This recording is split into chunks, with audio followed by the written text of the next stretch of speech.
The snow fell silently over the city, blanketing the sidewalks in a soft white hush.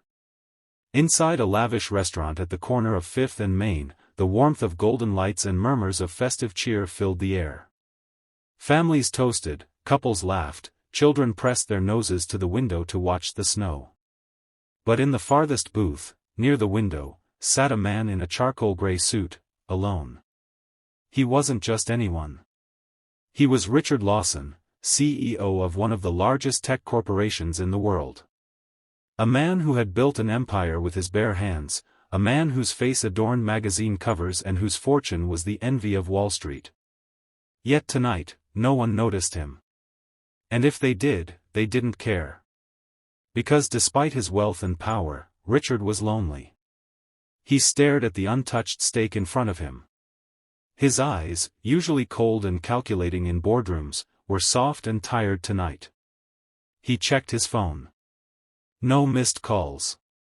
No messages. Not even from his son. Outside, a small girl walked hand in hand with her mother. She wore a red knitted cap, slightly too big, and carried a plastic grocery bag with wrapped containers. Her name was Emily. Just 7 years old. Her coat was worn at the sleeves, and her boots had tiny holes patched with tape.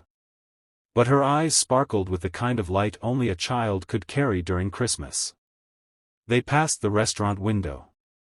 Emily stopped. She tugged at her mother's sleeve.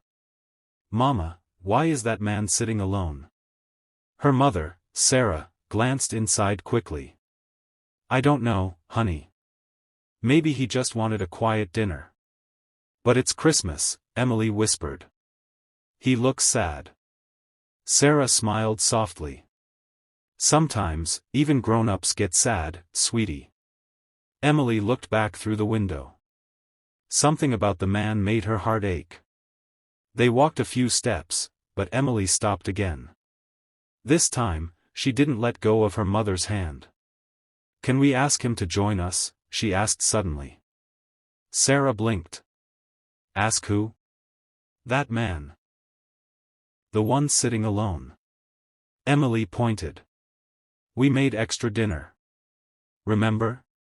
Sarah hesitated. They didn't have much.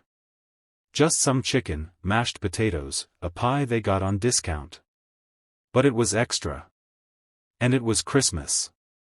She looked at her daughter's pleading face, and nodded. They walked into the restaurant.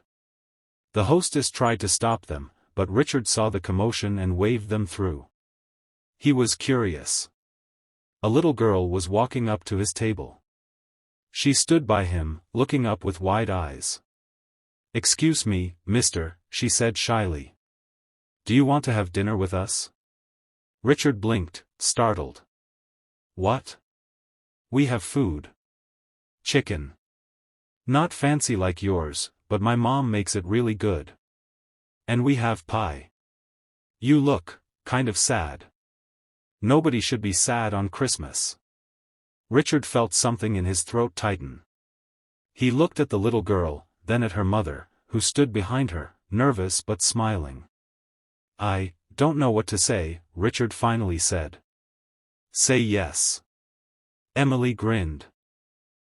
He chuckled, the first R.